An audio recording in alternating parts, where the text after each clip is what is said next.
muhanuzi amaje kurya imyungu, amaje kurya ibishyimbo, yanze kurya ibiryo by'ibwami, yanga kurya ibiryo bitetse neza, ngo arimo arumvira Imana, ariko ahuye n'umuhanuzi w'umusaza biranga neza neza.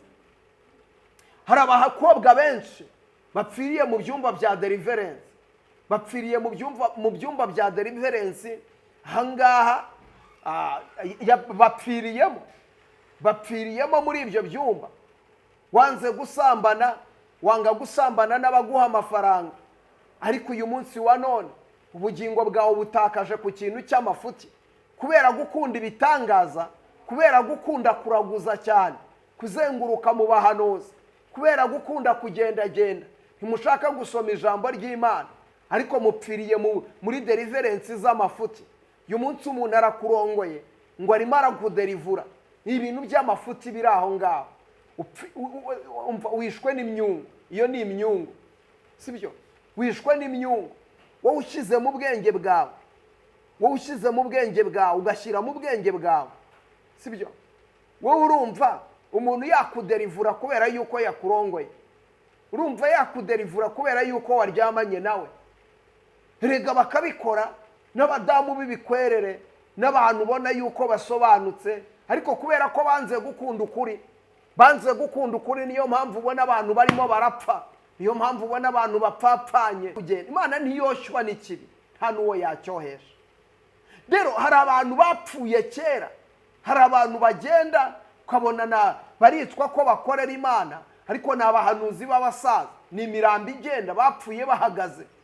Ubabona ko bareba, ariko ntibareba. Bafite amaso ntibabona, bafite amatwi ntibumva, bafite amaguru, urabona baragenda ariko barahagaze. Bapfuye bahagaze. Ni abatindi ku mutima, ni abakene, ni abantu bo kubabarirwa. Imana y'amahoro itugirire neza. Ni abo kubabarirwa, abo bapfuye bahagaze. Imana itugirire neza. Ndetse rimwe na rimwe bifitemo ubunyamaswa muri bo. Imana itugirire neza. Ubabona ari abantu, ariko ni inyamaswa abantu. Rero abantu ureba urabona bararushye, kubera ko abantu bararushye. Uyu munsi wa none urarushye, kubera ko urushye. Rero emerera Yesu akuruhure. Yesu niwe karuhura. Uyu munsi muranga abantu bababwira ukuri kw'ijambo ry'Imana, mukimika ibinyoma mu mitima yanyu, kubera yuko ngabo ari bo batagize icyo babatwaye. Mugasambana bakabibarekeramo, mukiba bakabibarekeramo, mukagira amagambo bakabibarekeramo, ariko nimubanze mushaka ubwami bw'Imana no gukiranuka, ibindi byose muzabyongererwa. Nta mahoro y'umunyabyaha, ni ko Uwiteka avuga. Imana y'amahoro itugirire neza. Rero abahanuzi benshi basigaye bafite amayeri. Aya mayeri ni nyakubwira, niyo mayeri abantu benshi bapfiriyemo. Ni amayeri basigaye bakoresha. Uyu munsi wa none hari ibindi byamaje abantu basigaye bakora bisa n'amaji, barabyita ko ari umurimo w'Imana, ariko ni imbaraga za gipfumu. Ni imbaraga za gipfumu. Ibi ngibi ndabibabwira. Ntawe ntinya, ntawe ngiwe, ntawe untunze. Njye ntunzwe na Kristo. Ndashima Yesu wampaye agakiza ke ku buntu. Uyu munsi ndabivuga kugira ngo abantu nimurokore ubugingo bwanyu. Uyu munsi mwirukiye mu bintu ngo kubera yuko umuntu ngo abasha gusoma amazina, ngo agasoma amazina, ngo muri iri teraniro ngo harimo umuntu witwa runaka, yarangiza akavuga nimero zawe, ariko nyamara ibyo ngibyo arabikora nuziba abasaza, sibyo? Uyu munsi wa none rero emera ubaturwe, wemere yuko wayobye, wemere gusubira ku rufatiro. Ndakugira inama, subira ku rufatiro, usubire ku isoko yo gusoma ijambo ry'Imana, kandi wemere kunyurwa n'uburyo ubayeho. Ariko abantu murashaka ibitangaza, nicyo gitumye mwinjiye mu bupfumu bushasha, mubwita ubuhanuzi. Niyo mpamvu uyu munsi mwahuye n'abahanuzi b'abasaza babarisha imyungu, mwariye imyungu. Niyo mpamvu uyu munsi wa none ubona murimo murapfira mu nzira. Waragiye muri deliverance urasambana ngo barimo barakuderivura, kuva wavayo urimo urasambana nk'isazi. Ese warabohotse cyangwa iyo ni imyungu bakurishije imyungu? Waririnze wanga gusambanira amafaranga, ariko uragenda. Uko ni kwa kundi bavuga ngo imbwa yariye umuntu, uko ni ukuribwa n'imbwa. Dore kubaha Uwiteka nibwo bwenge, kandi dore kuva mu byaha niko kujijuka. Ndasubiramo, kubaha Uwiteka nibwo bwenge, kuva mu byaha niko kujijuka. Benshi muvuga ko muri abanyabwenge ariko muri injiji zo kubabarirwa. Benshi muvuga ko mureba ariko muri impumyi. Benshi muvuga ko mwambaye ariko mwambaye ubusa. Benshi muvuga ko muri abakire ariko muri abatindi. Muri abatindi bo kubabarirwa. Muri abatindi.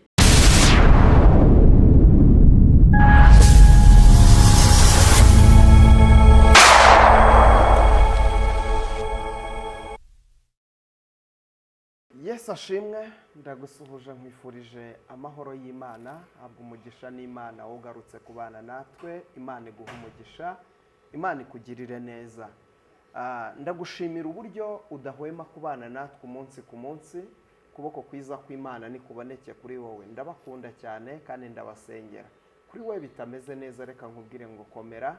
Ijuru hari Imana ishobora byose. Hamwe no gusenga nzi neza ko hari Imana izatabara bikagenda neza ku buzima bwawe.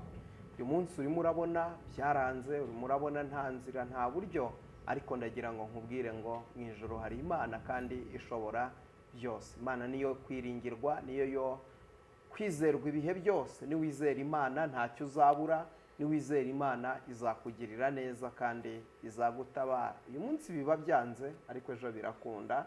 Ejo hawe ni heza, ejo hawe ni heza. Komeza wiringire Imana, komeza wiringire Imana. Mbonye abantu benshi twatangiye gusengana muri iyi saha y'igitangaza, isaha yo kubohoka y'ubuhanuzi. Hari abantu bari bafite ibibazo kandi bibakomereye, wabonaga ko bibagoye, ariko dusenga Imana. Hamwe no gusenga Imana, Imana igira icyo ikora. Uyu munsi barashima, uyu munsi bameze neza, uyu munsi bafite amashimwe ku buzima bwabo. Nawe wagira ishimwe, nawe hari icyo Imana yakora. Uyu munsi rero ndagarutse ngo tuganire, kuko hari ikintu umwuka w'Imana mpishuriye kugira ngo nze nkikubwire, kandi icyo umwuka w'Imana mpishuriye nkizanye ku buzima bwawe. Nzi neza ko uko nucyakira ukacyizera, hari icyo Imana iri bukore, hari icyo Imana iri bukore. Hari ahantu Imana iri bukuvane, hari ahandi hantu iri bugushyire. Ijambo ryo ryambwiye neza cyane, rirambwira ngo erega haracyariho ibyiringiro nubwo igiti cyatemwa cyakongera kigashibuka. Haracyariho ibyiringiro naho igiti cyatemwa cyakongera kigashibuka. Muri wowe rero harimo umugisha, kuko Imana yagusezeranyije umugisha. Kuko umugisha ntuba ahantu, umugisha uba mu muntu. Umugisha uba mu muntu, muri wowe harimo umugisha. Umugisha wawe Imana yavuganye nawe, nta muntu wabasha kuwukwambura, nta mwana w'umuntu wabasha kuwukwambura, nta wabasha kuvuga ngo hoya. Imana yavuze yego. Imana yivuze yego, byanze bikunze ikivuze iragikora, kandi ikigambiriye iragisohoza, kuko ni Imana itananirwa, ni Imana idakiranirwa ngo yibagirwe imirimo. Rero humura, mu ijuru hari Imana. Ko yari iri kera, na n'uyu munsi niko ikiri. Uko yakoraga ibikomeye, na n'uyu munsi niko ikibikora. Uko iyi Imana yahinduraga amateka, na n'uyu munsi niko ikiyahindura. Rero humura, Yesu ari ku ngoma. Uko yari ari kera, n'uyu munsi aracyakora. Reka rero nongere nguhe ikaze, nkubwire ngo gubwa neza. Tumaze iminsi tuganira ibintu byinshi kandi byagiye bifasha abantu benshi, kandi bagiye bahindurirwa amateka. Nakubwiye abari bafite ibyifuzo, Imana igenda ibikora. Nawe uyu munsi cyawe Imana yagikora. Ariko nyirizina, abantu mwaguye, abantu mwacitse intege, ko buriya kugwa kubamo kubiri. Hari umuntu ugwa mu mutima, akaba n'umuntu ugwa bisanzwe. Kugwa mu mutima ni igihe umuntu aba asenga ariko atabasha kwizera. Ugasanga urasenga ariko kwizera kwaragiye. Uyu munsi ugasanga nkubwira ngo Imana izagutabara, ngo aha, ngo genda, ngo ibyo ngibyo ngo ndabizi. Ugasanga uyu munsi kugwa kwarabaye. Ikindi ndigira ngo mbabwire, nimwizere Imana kandi mwizere n'abakozi b'Imana. Nimwizere Imana kandi mwizere n'abakozi b'Imana. Ntabapfira gushira. Mu gihugu cy'u Rwanda haracyari abakozi b'Imana, haracyari abantu buzura umwuka wera w'Imana, kandi haracyari abantu bavuga imirimo y'Imana. Hari abantu bakivuga gukomera kw'Imana. Hari abantu Imana igikoresha, kandi hari abantu Imana igikoreramo. rero ntabapfira gushira. Uyu munsi hari ikintu kivuga ngo abakozi b'Imana ni abesikoro, abakozi b'Imana ni abajura.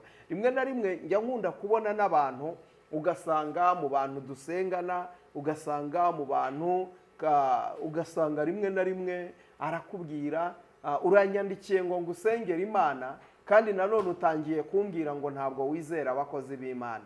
Niba utizera abakozi b'Imana kubera icyo unyandikiye, Imana y'amahoro itugirire neza. Niba utizera abakozi b'Imana wikwirirwa unyandikira, Imana y'amahoro itugirire neza. Niba utabizera nyine ntubizera, waraguye mu mutima, Imana y'amahoro itugirire neza.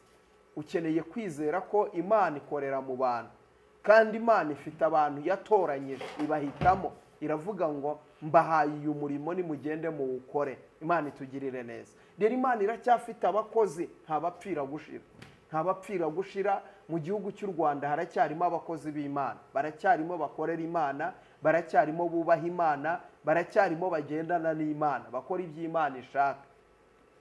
Ijambo ryo ryarambwiye ngo mu mahanga yose uwubaha Uwiteka agakora ibyo gukiranuka, uwo nguwo Imana iramwemera. Rero uyu munsi ijambo ry'Imana mu ngoma za 2:20 ngo Yehoshafati abwira Abayisiraheli, arababwira ngo nimwizere Uwiteka Imana yanyu mubone gukomezwa, ariko arangije arababwira ngo nimwizere n'abahanuzi bayo mubone kugubwa neza. Buriya Imana iri mu gihugu cyo mu ijuru ifite umuntu yavuze ngo ndamutoranyije. Imana y'amahoro itugirire neza, ndamutoranyije.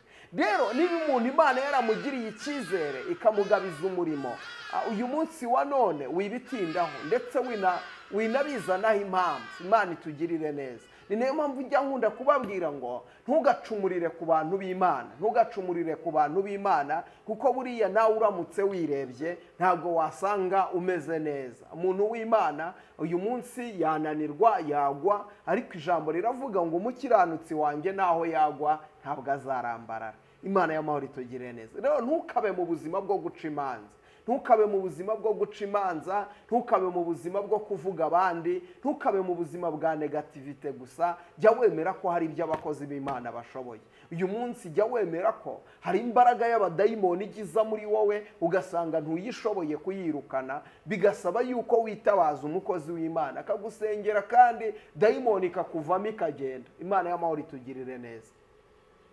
Hari uwagusengeye igitangaza kirakoreka ku buzima bwawe, ariko ntibibujije ko hari n'uwaguhemukiye. Ariko abo bose babaho, kuko habayeho abana babiri ba Adamu kandi bose yibyariye. Imana itugirire neza. Hari yabyaye Abeli abyara na Gahini. Bukeye Gahini yibyariye afata Abeli aramwica. Imana itugirire neza. Kandi urumva Adamu akavuga ati uyu mwana ko ari amaraso yanjye, muri njyewe ko nta mwuka wo kwicana ubamo, nta mwuka wo bwicanyi umbamo. Ibi bintu ko ari n'ubwa mbere mbibonye, ni gute muri aba bana babiri nabyaye hajemo Gahini hakazamo na Abeli? Imana itugirire neza. Hakazamo Gahini akibwiriza agafata umuhini akica mwene se, akica Abeli. Rero ni nako no mu bantu b'Imana harimo abantu baseseye nyine. Iyo ugize ibyago kandi ugahura n'uwo muntu waseseye, nyine arakwangiza kandi akanaguhemukira. Ariko aho bituruka kuri bwa buhanuzi natambukije umunsi w'ejo. Abantu muri iyi minsi namwe ntimushaka gukizwa, muravuga ngo abakozi b'Imana baraguye, mwebwe murahagaze. Imana y'amahoro itugirire neza. Rega nimwe mutuma bagwa. Imana idutabare. Uyu munsi ufashe umuhanuzi uramutegeye, umuvanye mu ruhengeri cyangwa umuvanye ku Gisenyi cyangwa umuvanye Cyangugu, nta kindi kimuzanye, umuzanye iwawe kugira ngo aze guhanura. Ese ninde wakubwiye yuko buri munsi Imana ivuga? Kuki mushaka ko buri munsi Imana ivuga?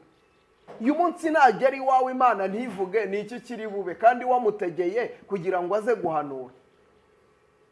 Ikiri bube nta kindi, nawe arirwanaho nk'umuntu, kuko arabizi nadahanura ntati ikiri bumusubize. None arasubira Cyangugu n'amaguru, kandi ari we wamuzanye, kandi wamuzanye kugira ngo yumve Imana. Rero hari igihe Imana uyihamagara ikanga ntize pe, igaceceka. Wari uzi ko hari igihe usenga Imana igaceceka? Ubwo hari igihe uyihamagara ntize. Imana igisibira nshuti yanjye, igisibira.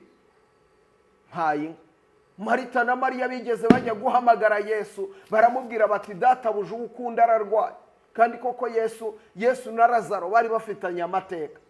bari bafitanye amateka. Ureka ibyo byawe uvuga ngo wowe na Yesu muri umwe, kandi uyu munsi ujya kureba ugasanga uracyafite inkota. Urajya kureba ugasanga uracyafite inkota, avuga ngo wowe na Yesu muri umwe. Ariko Yesu na Lazaro bari bafitanye amateka. Ariko ngo Lazaro arwaye, ngo baramubwira ngo databuje ukunda ararwaye. Ngo Yesu ngo arabyumvira, ngo arangije arasibira. We arasibira. Yesu ajya asibira, ajya agira gutya agasibira, ukamuhamagara ukagira ngo ntabwo ahari, ukamuhamagara ukagira ngo ntabwo ari kukumva. Ariko kuba yacecetse ntibivuze yuko atakumvisha, aceceka yumvise kandi iteka wazi icyo ari bukore. Yigeze rero asibira kugeza igihe Lazaro apfiriye, arapfa baramuhamba. Imana itugirire neza. Umunsi umwe mu cyumba cy'amasengesho hari muri niba ture muri ADPR ahantu hamwe, mu masengesho barasenga mu gitondo cya kare kare bagiye gusoza ku muhanuzi. Bari bamwizeye ko ahanura, kandi bari bamwizeye ko Imana ituye muri we. Imana y'amahoro itugirire neza. Noneho bagiye gutaha agira ikibazo, aravuga ngo ubuse ngo ko abantu banzi ko mpanura, abantu bazi ko mvuga Imana, nibabona nsohotse muri iri teraniro Imana itamvugiyemo ntahanuye, ntabwo bazongera kwemera ko ndi umuhanuzi. Aba yikojeje ibicu, aba aragize arahanuye, ababwiye umuntu umwe wari uri aho ngaho, aramubwira atumva Imana imbwiye ngo iguhaye inzu vuba byihuse. Imana iguhaye inzu vuba byihuse. Imana itugirire neza.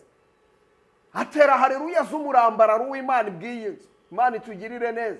Harazitera ati haleluya, haleluya, ati nimunyikirize mungurize nzabishyura mwoka byara. Imana itugirire neza. Nk'umuntu ubwiwe inzu kandi ntayo yagiraga, ako ka mwanya akibihanura gutyo haba haje umuhanuzi, ajya mu mwuka noneho yitavuze kare, noneho ijya yavuga. Aba aramwegereye wa muhanuzi aramubwira ati ibintu uvugiye muri iri teraniro wabisubiramo. Uyu muntu ubwiye inzu uzayimuha katari njye uvugiye muri wowe. Imana y'amahoro itugirire neza. Katari njye uvugiye muri wowe, ibi bintu umusezeranyije uzabimuha. Imana idutabara. Umva ikintu Imana yahise itegeka uwo muhanuzi. Iramubwira ngo nonaha nutabikora ndakwicira aha ngaha. Fata inzu yawe uyimuhe kuko ni wowe umusezeranije. Fata inzu yawe uyimuhe. Arabanza arininira, Imana iramuhatira muniga, arayininira, ariko iragumya iramuniga kugeza ku rwego yemereye afata inzu yiwe ayihereza uwo muntu yarabwiye ngo Imana iguhaye inzu. Hari ibintu mukinisha. Imana itugirire neza.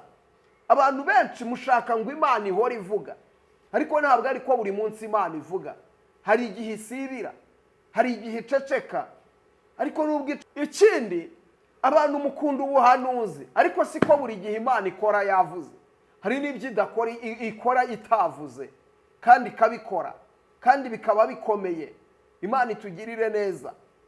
Uyu munsi hari igihe ujya kureba ugasanga umuntu, hari n'abajya banyandikira, rwose ntukajye unyandikira bene ibyo bintu ngo profete ngo ndagira ngo unsengere, ngo undebere, ngo hari fiance dukundana, ngo nagira ngo undeberemo niba ari we.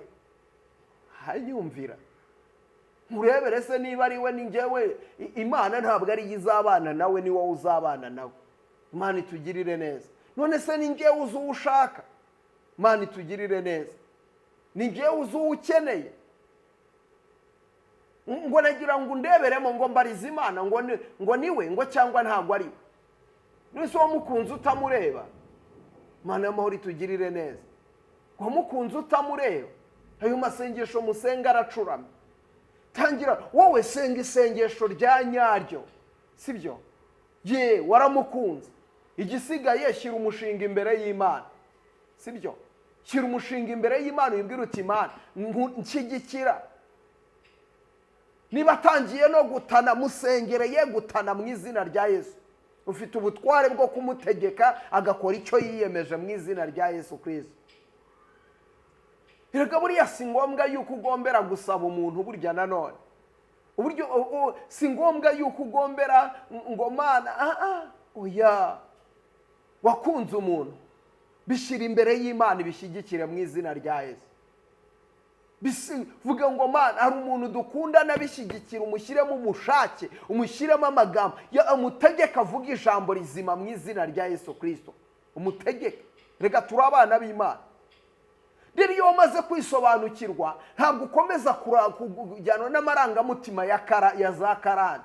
Mbonye abantu benshi kubera ubuhanuzi basenya ingo zabo, mbonye abantu benshi kubera ubuhanuzi bagumiwe. Imana itugirire neza. Iteka guhera guhora ubaza abahanuzi ngo mbariza niba uriya ari we, akakubwira ngo uriya si we. Umva nge nkubwire uko nzi Imana ni Imana iri smart, Imana irasobanutse, ntabwo izakwambura ikintu idafite ikindi iguhaye.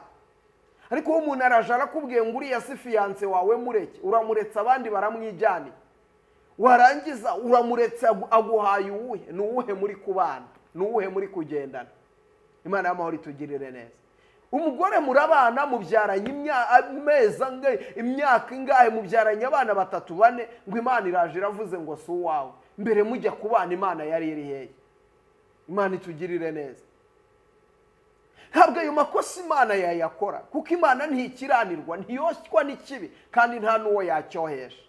Imana ntiyoshywa n'ikibi kandi nta nuwo yacyohesha. Rero uyu munsi wa none wowe wifata amarangamutima yawe n'irari ryawe ryakubase uburaya bukurimo. Imana y'amahoro itugirire neza. Ngo noneho ngo bifate nurangiza ujye kuvuga ngo umugore twabanaga ngo Imana yambwiye ngo si uwanjye. Emera intege nkeya zawe uvuge ngo nananiwe no kubana n'ingeso ze, nananiwe kwihangana. Sibyo? Wemere ko ari intege nkeya. Imana itugirire neza. Asifiwe. Hari n'umuntu uza akaza akadefanda akavuga ngo urareba ngo nyine ngo twakoze divorce kubera yuko Imana ariyo yabivuze. Umva nkubwire, divorce ni intege nkeya. Zemere nyine ko zakubayeho, uzemere ko zakubaye, uzisabira Imana imbabazi kuko ni Imana igira imbabazi. Ariko reka gufata ibintu ngo ubikristure. Oya. Imana ntiyoshywa n'ikibi kandi nta nuwo yacyohesha. Iyo ugiye kureba akenshi buriya iyo wakoze indahiro ukayirengaho, ntukazana ibindi bintu byo kwiyoroshya. Oya. Nasomye ijambo ry'Imana muri Ezekiyeli. Imana y'amahoro itugirire neza. Ezekiyeli ngira ngo ijambo ry'Imana muri Ezekiyeli ibice byaho ni 17 ku murongo wa 18. Haravuze ngo yasuzuguye indahiro yica n'isezerano, ndetse yari yaramanitse ukuboko kwe arahira, ariko arengaho arabikora byose ntabwo azarokoka. Imana y'amahoro itugirire neza. Yasuzuguye indahiro yica n'isezerano, ndetse yari yaramanitse ukuboko kwe kw'iburyo arahira, ntabwo azarokoka. Ntabwo uzarokoka kubera ko wasuzuguye indahiro.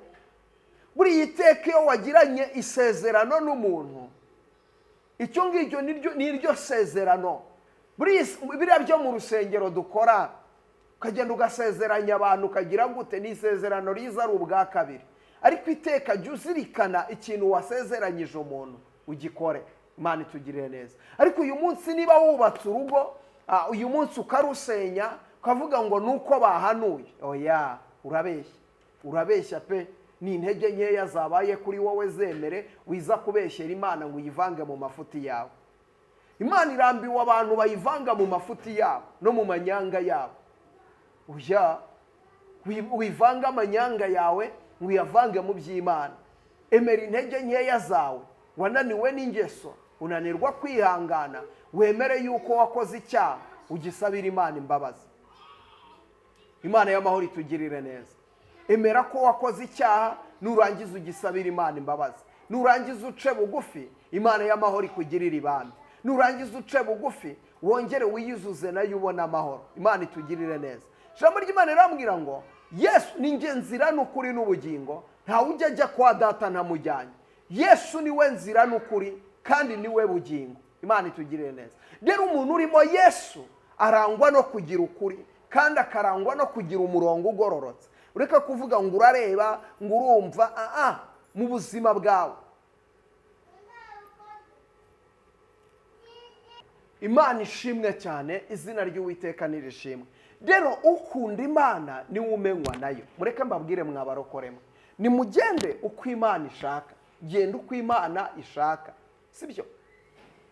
Uyu munsi abantu murakunze ubuhanuzi kuruta uko mukunda ivuga. Abantu mukunda ubuhanuzi. Rero abakozi b'Imana bavangirwa kubw'impamvu nyinshi cyane. Imana itugirire neza. Rero ugasanga mfite umukozi w'Imana w'inshuti yanjye ni umushumba. Umukozi w'Imana yigeze atumirwa ahantu hamwe mu bipango. Abantu benshi, abahanuzi benshi buriya bapfiriye mu bipango. Abahanuzi benshi bapfiriye mu ngo z'abakomeye. Imana y'amahoro itugirire neza. Buriya abanyamafaranga nibo benshi bagiye bica umurimo w'Imana. Imana itugirire neza. Noneho rero aratumirwa ahantu hamwe, bamutumira nyine bamwizeye nk'umuhanuzi, bamutumira bamwizeyemo nk'umukozi w'Imana, kandi Imana yaramukoreshaga. Aragenda asanga babazi inkoko batetse kimwe cyose, ariko batumiye n'abaturanyi. Vuga ati hano hari buze kuza umukozi w'Imana w'icyamamare. Imana itugirire neza. Kandi nawe yariyumvaga, nawe yarabizi. Ariko bararya bararangiza, igihe cyo gusenga kiragera. Reka umukozi w'Imana wawe rero azajye guhamagara Imana, asange ni ntayo. Yikabakabe wapi? Yisakasake wapi? Imana y'amahoro itugirire neza. Yisakasaka wapi? Ijwi ry'Imana ribure. Neza neza icyunzwe kiraza, icyunzwe kizamuka mu makote, ibintu birakomera. Imana itugirire neza. Arasaba tubwiherero bwa hano buri he. Haca mu bwiherero arasenga. Arasenga. Ati Imana ndakwinginze ngirira ubuntu, mfashe irya none uvugane nanjye, basunyereke ikimenyetso cy'ukuri kumwe nanjye, bisinzabyongera. Sibyo? Imana yigira ibambe, yumva gusenga. Imana iramufasha, iruruka ivugira muri urwo rugo, ivugana n'abantu bayo, arataha. Ariko twaraganiraga mbwira ati ngiki kintu nahuzwe, ngiki kintu ntazongera. Abantu benshi rero mufite ubuhanuzi, ariko mwahuye n'abahanuzi b'abasaza. Abahanuzi b'abasaza bisha abantu benshi cyane. Abahanuzi b'abasaza batumye abantu bagwa mu butayu. Imana itugirire neza. Abahanuzi b'abasaza akenshi urasanga araguhanurira ibintu bijyanye n'amarangamutima yawe. Uko userutse niko aguhanurira. Imana itugirire neza. Uko userutse niko aguhanurira. Imana y'amahoro itugirire neza. Ugasanga uko umuntu ukuje nyine, kuko ifite impamyi yo gutunga iby'isi, nawe nibyo bakubwira. Muri iyi minsi hari ubutumwa abantu basigaye bavuga bwitwa gutegera umuntu ku cyo akeneye. Kubera yuko nyine nta rubyaro, ugasanga umuntu ahise akubwira ngo ubonye urubyaro. Ariko burya nyirizina icyo ngicyo si ubuhanuzi. Oya, si ubuhanuzi, kuko n'ubundi yarabizi ko nta rubyaro ufite. Imana idutabare. Ahubwo kuba abizi ko nta rubyaro ufite, cyo mukozi w'Imana yagakoze ntabwo yagahanuye, ahubwo yagategetse mu mbaraga z'amaraso ya Yesu. Agategeka mu izina rya Yesu. Ugahagarara mu butware bwo gutegeka, Imana igashyigikira amavuta. Ariko kubera yuko uyu munsi abantu icyo ngicyo nicyo ukennye, icyo ngicyo nicyo ukeneye, umuntu arahita akubwira ngo nyine ngo mbonye ubona umwana, nawe ukabyakira kubera yuko ari cyo ukennye. Imana idutabare. Rero abahanuzi b'abasaza bakora bati, uyu munsi arakureba akareba icyo ukeneye, agahita avuga ngo icyo ni cyo Imana iguhaye. Uyu munsi arakureba akabona kuko akuzi cyangwa yakumenyeho amakuru. Muri iyi minsi n'abagehazi barakora. Hari abahanuzi bafite bagehazi. Uyu munsi ugasanga ufite amasezerano, uzi ngo wavuganye n'Imana, ariko nyirizina ugasanga ntiwavuganye n'Imana, ahubwo wavuganye n'umuntu. Imana itugirire neza. Bibiliya yitwereka umuhanuzi watumwe kujya kuvuma igicaniro cya Yerobowamu. Amaze kujya kuvuma igicaniro cya Yerobowamu, ngo ageze ibwami, aho ngaho bararyaga, aho ngaho bari bafite ibyo kurya kandi bihagije. Imana itugirire neza. Nta kintu cyari kibuzeyo. Ibwami baryaga neza, bamuha ibyo kurya, ariko kuko yari yategetswe ngo ntagire ahantu arya, ngo agende avume, genda ahanure, narangiza agaruke, mpaka agarutse iwe aba ariho yongera kurira. Imana itugirire neza. aragenda igicaniro arakivuma, amaze kukivuma Imana itugirire neza, arangije ngo aragaruka, ari mu nzira arimo agenda, yicara munsi y'igiti kuko yari ananiwe. Aho niho yahuriye n'umuhanuzi w'umusaza. Abahanuzi b'abasaza batumazeho abantu. Abahanuzi b'abasaza, hari abantu ubona bahoze bahanura, cyangwa se babayeho bahanura, cyangwa se bumvisha abandi bahanura, ariko ugasanga ibyo bavuga ntabwo ntibazi nabo ko bimeze, ntabwo bazi ngo bigenda gute, ntabwo bazi ngo bituruka he, ntabwo bazi ngo ni iki kibibabwiye, nabo babyumva gutyo bize. Imana itugirire neza. Rero uyu muhanuzi w'umusaza ngo asanga umusore ngo yicaye aho ngaho, ngamaze kuba yicaye aho ngaho, aramubaza ati bimeze bite? Ati ndaho ariko nyota iranyishe. Ati none se nguha amazi? Ati hoya, Imana yantumye yambujije kugira icyo mfatira mu nzira n'icyo ndira mu nzira. Imana itugirire neza. Umva umuhanuzi w'umusaza arangije baramuhanuriye, ajya mu mwuka arikabakaba, abaramuhanura atumva nanjye ndi umuhanuzi, ariko Imana irantumye, intumye kukubwira ngo niwirire nurye icyo yari yagutumye gukora wagikoze, niwirire nurye. Buriya kenshi niwumva n'ubuhanuzi y'ubusengera Imana, ubaza Imana utese Imana, ibi bintu koko nibyo biturutse kuri wowe? Niba biturutse kuri wowe nyereka ikimenyetso. Uyu munsi kubera iki wumva ibintu ngo Imana yavuze kandi ubikubwiye n'umuntu uramuzi? Kubera icyo udasaba Imana ikimenyetso, ko Imana itanga ikimenyetso, cyo usaba Imana ikimenyetso, sibyo? Wowe uraje ubajije umuhanuzi ngo mbwira niba uyu muntu tuzabana ari we, harakubwiye ngo ntabwo ari we. Umuntu mwakundanaga yagufashaga byose, nta na kimwe atakoraga, ariko uragiye uramubwiye ngo reka reka ngo Imana yabyanze, reka reka reka sinabana nawe.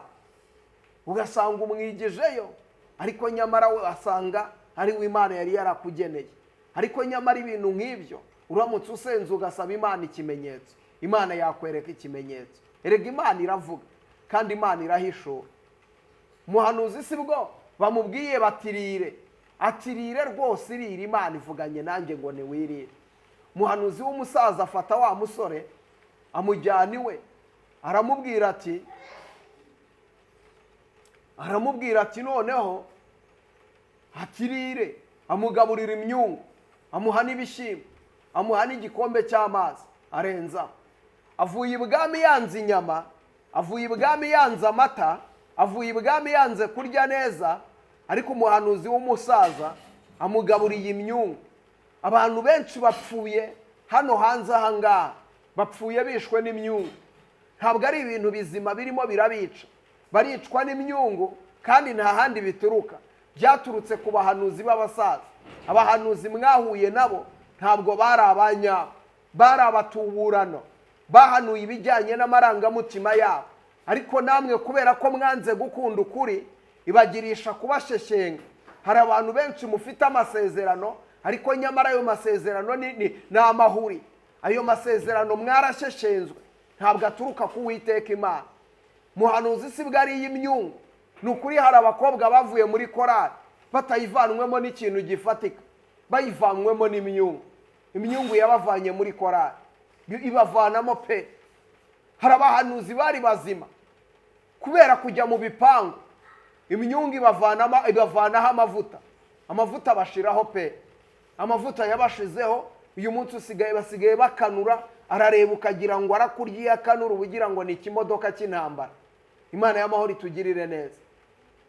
Nta tuvuta na duke, ari aho ngaho ni rukomanya imbara, ari aho ngaho. Benshi bishwe n'imyungu, abantu bapfiriye mu butayu. Imana itugirire neza. Muhanuzi amaje kurya imyungu, amaje kurya ibishyimbo, yanze kurya ibiryo by'ibwami, yanga kurya ibiryo bitetse neza, ngo arimo arumvira Imana, ariko ahuye n'umuhanuzi w'umusaza, biranga neza neza. Hari abakobwa benshi bapfiriye mu byumba bya deliverance, bapfiriye mu byumba bya deliverance ahangaha, bapfiriyemo muri ibyo byumba. Wanze gusambana wanga gusambana n'abaguha amafaranga, ariko uyu munsi wa none ubugingo bwawe butakaje ku kintu cy'amafuti kubera gukunda ibitangaza, kubera gukunda kuraguza cyane, kuzenguruka mu bahanuzi, kubera gukunda kugendagenda.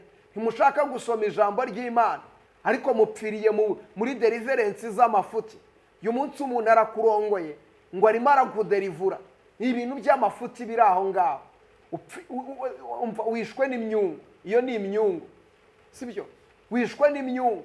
Wowe ushize mu bwenge bwawe, wowe ushize mu bwenge bwawe ugashyira mu bwenge bwawe, sibyo? Wowe urumva umuntu yakuderivura kubera yuko yakurongoye? Urumva yakuderivura kubera yuko waryamanye nawe?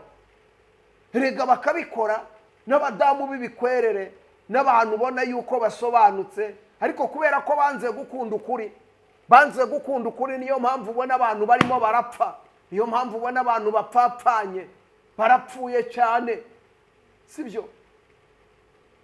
Ugasanga uri umudamu urubatse, uciye umugabo wawe inyuma ngo muri deliverance, ngo bambwiye ngo turyamane, ngo hari imyuka mibi ndiho. Come on, ibyo nibwo biri buze kukuvaho, nibwo biri buze kugenda. Imana ntiyoshywa n'ikibi, nta n'uwo yacyohesha. Rero hari abantu bapfuye kera, hari abantu bagenda ukabona baritwa ko bakorera Imana, ariko ni abahanuzi b'abasaza, ni imirambo igenda, bapfuye bahagaze. Ubabona ko bareba, ariko ntibareba. Bafite amaso ntibabona, bafite amatwi ntibumva, bafite amaguru, urabona baragenda ariko barahagaze, bapfuye bahagaze. Ni abatindi ku mutima, ni abakene, ni abantu bo kubabarirwa. Imana y'amahoro itugirire neza. Ni abo kubabarirwa, abo bapfuye bahagaze. Imana itugirire neza. Ndetse rimwe na rimwe bifitemo ubunyamaswa muri bo. Imana itugirire neza. Ubabona ari abantu, ariko ni inyamaswa abantu. Rero abantu ureba urabona bararushe, kubera ko abantu bararushe. Uyu munsi wa none urarushye, kubera ko urushe. Rero emerera Yesu akuruhure. Yesu niwe karuhura, kandi umuhanuzi w'ukuri ntuzakubwira Bibiliya y'ijambo ry'Imana, kandi umuhanuzi w'ukuri ntuzakubwira kwihana ibyaha byawe. Ariko abantu mukunze ibitangaza, abantu mukunze ubuhanuzi buri aho ngaho, ndetse rimwe na rimwe butanafatika. Uhanuza amaje kurya imyungu, wa musaza uzi icyo yakoze? Yagiye mu mwuka ati ndayumva noneho, ati uretse gakeya, burya mbere sinarindimo neza, sinarindimo neza, ati none ubu ngubu nibwo ndimo neza. Umva icyo Imana ivugana nawe. Imana irambwiye ngo kuko wanze kumvira Imana, ukarenga ku ndahiro, ukarenga ku cyo Imana yavuganye nawe, ukarya kandi Imana yakubujije kurya no kugira icyo ufata, ntabwo uri bugere mu rugo amahoro, urapfira mu nzira. Wabyumvishije? Abantu benshi barapfuye kubera ko bahuye n'abahanuzi b'abasaza, barapfuye kubera ko bahuye n'ibintu bidafite umumaro. Uyu munsi muranga abantu bababwira ukuri kw'ijambo ry'Imana, mukimika ibinyoma mu mitima yanyu, kubera yuko ngabo ari bo batagize icyo babatwaye. Mugasambana bakabibarekeramo, mukiba bakabibarekeramo, mukagira amagambo bakabibarekeramo. Ariko nimubanze mushaka ubwami bw'Imana no gukiranuka, ibindi byose muzabyongererwa. Nta mahoro y'umunyabyaha, ni ko Uwiteka avuga. Imana y'amahoro itugirire neza. Rero abahanuzi benshi basigaye bafite amayeri. Aya mayeri ni nyakubwira, niyo mayeri abantu benshi bapfiriyemo. Ni amayeri basigaye bakoresha kubwo kugira ngo bayobye ubwoko bw'Imana. Ni ubupfumu bushyashya bwimukiye mu bahanuzi, buri mu ishusho yo guhanura, ariko ni ubupfumu bushaje. Abantu benshi muzabona ngo hari abahanuzi muhura ngo ababasukaho amazi, ngo amaboko agahinduka, ngaho bahasutse ngo agahinduka amaraso. Baraheza avuga ngo dore uwakuroze, ngo dore n'ibintu bagushyizeho, aho ngaho mugatanga amafaranga mukayora. Imana y'amahoro itugirire neza. Ariko bababwira ukuri, bababwira ngo babasengere mu kuri no mu mwuka, abo ngabo murabita besikoro. Uyu munsi wa none hari ibindi byamaje bantu basigaye bakora bisa n'amaji, barabyita ko ari umurimo w'Imana, ariko ni imbaraga za gipfumu, ni imbaraga za gipfumu. Ibi ngibi ndabibabwira, ntawe ntinya, ntawe ngiwe, ntawe untunze. Njye ntunzwe na Kristo. Ndashima Yesu wampaye agakiza ke ku buntu. Uyu munsi ndabivuga kugira ngo abantu nimurokore ubugingo bwanyu. Uyu munsi mwirukiye mu bintu ngo kubera yuko umuntu ngo abasha gusoma amazina, ngo agasoma amazina ngo muri iri teraniro ngo harimo umuntu witwa runaka, yarangiza akavuga nimero zawe, ariko nyamara ibyo ngibyo arabikora kubera yuko afite bagehazi bari inyuma, abo ngabo agendana nabo. Hari abantu bashinzwe kujya kuneka bakamenya amakuru y'uko ubayeho n'uko urya n'uko ugenda, sibyo? Akamenya imodoka ugendamo, akamenya n'aho utuye, akamenya abantu ufite, akamenya n'aho ukorera. Wagera mu rusengero wajya kumva arabikubwiye ati haguruka, ati ndabibonye, sibyo? Abo bantu ntibatana na za iPad mu rusengero, ntibatana na za telefone mu rusengero, ntibatana na za laptop mu rusengero. Akenshi baba barimo bacunga amakuru bagehazi barimo baraba. Ugasanga mu rusengero umuntu abayeho asenga, ariko nyirizina afite itsinda ry'abantu atunze bashinzwe gukora akazi ko kumunekera no kumushakira amakuru. Bakamenya amakuru yawe, bakamenya nimero ya telefone yawe, akamenya na nimero y'irangamuntu yawe. Yahagarara mu rusengero akaba arabikubwiye byose, ukarira amarira akagera ku birenge, aturambonye mukozi w'Imana, urambonye, akubonye byahe kari ubwesikora ari n'ubutekamuto. Ariko nyamara uyu munsi ntabwo mushaka gusoma Bibiliya y'ijambo ry'Imana, mwebwe murirukira ibitangaza, ariko nyamara ntabwo muzi ko ari ubundi bupfumu bwaje mu yindi shusho, sibyo? Ni ubupfumu bwaje mu yindi shusho. Ni abantu biyoberanya baje mu yindi shusho. Imana y'amahoro itugirire neza.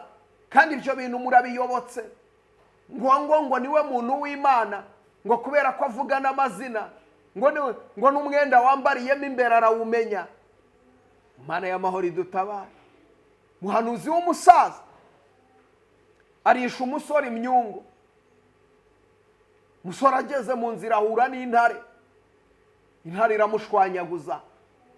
Intare yaramushwanyaguje, ntasigara n'amagufa, arapfa, ntabwo yigeze agera mu rugo. Kubera iki? Kuko atumviye Imana. Dira abantu benshi barahera mu bibazo. Ni gute Imana ivugana nawe? Wagiye hehe barabivuga, ujya hehe barabivuga, ijya hehe barabivuga. Iyo Mana ni stati idakora. Iyo Mana ni robo ku buryo hari ibintu ntumva. Dusenga Imana ivuga, ngiyo nsenga n'Imana ikora. Iyo nsenga n'Imana ikora, kandi iyo nsenga n'Imana nsaba ikimenyetso ikakima. Mana y'amahoro itugirire neza. Nyisaba ikimenyetso ikakima. Nkagendana n'ukuboko kwiza kw'Imana, nkagendana n'Imana mbizi neza, nkagendana n'Imana mbizi neza ko ari yo turi kugendana, nkagendana n'Imana mbizi neza ko ari yo turi kuvugana. Imana usenga ni bayari, Imana usenga ni bwoko ki, ku buryo ubaho mu buzima ugasenga ariko ibintu ntibihinduka, ukayibwira ariko ukabona ntuva aho uri, ahubwo urushaho gusubira inyuma. Ugasanga watangiye gusengana n'umuntu ufite amafaranga, ariko uko umuha amafaranga niko ugira inyatsi, uko umuha amafaranga niko utazamuka. Usanga uba mu rusengero uratanga icyacumi buri kimwe cyose. Bibiliya itubwira ngo nimungeragereshe kimwe mu 10 n'amaturo, maze murebe ko mutazagubwa neza. Reka mbabwire, gutanga icyacumi n'amaturo ni itegeko ry'Imana. Ntabwo uzigera urwanya amaturo ngo ubishobore wowe. Oya, gutanga amaturo ni itegeko ry'Imana. Ariko nyirizina impamvu ubona ko amaturo adakora nuko wayatanze ahatariho. Uyu munsi usengana n'abantu batari abanyabo. Abahanuzi mu bana ni abahanuzi b'abasaza, sibyo?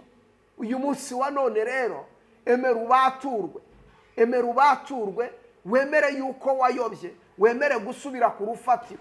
Ndakugira inama, subira ku rufatiro, usubire ku isoko yo gusoma ijambo ry'Imana, kandi wemere kunyurwa n'uburyo ubayeho.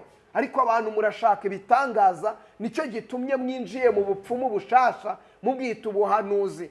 Niyo mpamvu uyu munsi mwahuye n'abahanuzi b'abasaza babarisha imyungu, mwariye imyungu. Niyo mpamvu uyu munsi wa none ubona murimo murapfira mu nzira. waragiye muri deliverance urasambana ngo barimo barakuderivura, kuva wavayo urimo urasambana nk'isazi. Ese warabohotse cyangwa iyo ni imyungu bakurishije imyungu? Waririnze wanga gusambanira amafaranga, ariko uragenda uko ni kwa kundi bavuga ngo imbwa yariye umuntu, uko ni ukuribwa n'imbwa. Imana y'amahoro itugirire neza. Kandi nta handi biva, nuko mwanga kwicara hamwe ngo musenge Imana, musome Bibiliya, mukirirwa mwirukanka mu bahanuzi. Wakumva uyu nguyu arimo aravuga ngo banza uyu nguyu ari wo ufite Imana, wakumva uri arimo aravuga ngo banza uyu nguyu ari ufite Imana. Nyamara hari umushumba mwatangiranye mwasenganye, uyu munsi wanze kumufasha ngo muzamure umurimo mwubake ubwami bw'Imana. Uyu munsi wirirwa wirukanka, ariko nyamara uyu mushumba yakwatuje agakiza, aragusengera, akwigisha inzira yo kujya mu ijuru, akwigisha Bibiliya y'ijambo ry'Imana. Ariko kubera yuko ngo wabonye ngo hari uri muvuga nimero z'abantu, akavuga n'abantu mu mazina n'amanimero y'amarangamuntu, ngo aho ngaho niho wirukiye, ngo abari gusuka amazi ku maboko y'abantu agahinduka amaraso, ngo aho ngaho niho wirukiye, ngo wabonye abahanuzi bateye ubwoba. Umva nkubwire, barakurisha imyungu, n'abahanuzi b'abasaza. Bibiliya nibwo buhanuzi bwonyine butavangiye. Umva nkubwire, Bibiliya nibwo buhanuzi bwonyine butavangiye. Ninkubwira ubuhanuzi ugasanga ntabwo uhuye na Bibiliya, ntabwo ibyo nabitumwe n'Imana. Ubuhanuzi bwa nyabwo buri biblike. Bibiliya yavuzwe kera, ni iya kera na mbere yuko Yesu aza. Ariko uyu munsi biratangaje, ibyo Bibiliya yavuze mu gitabo cya Daniel n'igitabo cy'ibyahishuwe, uyu munsi nuza kwicara neza ugasoma igitabo cya Daniel, ugasoma n'igitabo cy'ibyahishuwe, uraza gusanga neza birimo biragwamo neza bimwe Bibiliya yavugaga. Nubireba neza uraza gusanga ibyo umugore n'ikiyoka, uraza gusanga na ya nyamaswa ibyayo muri Amerika. Iyo nyamaswa barayironshinze. Iyi ntambara ya Isiraheli irimo ahiganisha nta handi. Imana y'amahoro itugirire neza. Uraza kubireba ugasanga ni ukuri kwa Bibiliya. Uyu muhanuzi witwa Bibiliya, nushaka niba utanagira Bibiliya muri wowe mu rugo iwawe, genda ugure Bibiliya. Nigute ugura iPhone utagira Bibiliya? Imana y'amahoro itugirire neza. Ukagura iPhone ariko ntugira Bibiliya, ariko ngo ufite ngo Bibiliya yo muri telefone. Iyi ni intuburano, yego turayifashisha ariko ni intuburano. Tunga Bibiliya, ndagusabye tunga Bibiliya wa mumama we. Tunga Bibiliya kandi uyisome. Tunga Bibiliya ni intwari izakugeza aho ugomba kugera. Nta kindi kizagushoboza gutsinda Satani, ni ugusenga kandi ugasengera mu byanditswe. Imana y'amahoro itugirire neza. Uyu munsi ndumva mvuze ibintu bikomeye, ndumva ibintu birakomeye, binateye ubwoba, ariko ntawe ntinya, nta numwe ntinya. Ibi ngibi ndabivuze kandi uko ni nako kuri, uko mbivuze niko kuri. Murimo murapfa kandi murimo murarimbuka, kandi nta kindi kiri kubarimbura. Ni ibintu mwimitse bitari ibya nyabyo, mwimitse bitari ibya nyabyo. Dore nambaye ubusa, ndakwinginga unyambike, sinabasha kwikiza, ndagushakaho ubuntu, unyuhagira ibyaha, mutabazi ne gupfa. Dore kubaha Uwiteka nibwo bwenge, kandi dore kuva mu byaha niko kujijuka. Ndasubiramo, kubaha Uwiteka nibwo bwenge, kuva mu byaha niko kujijuka. Benshi muvuga ko muri abanyabwenge, ariko muri injiji zo kubabarirwa. Benshi muvuga ko mureba, ariko muri impumyi.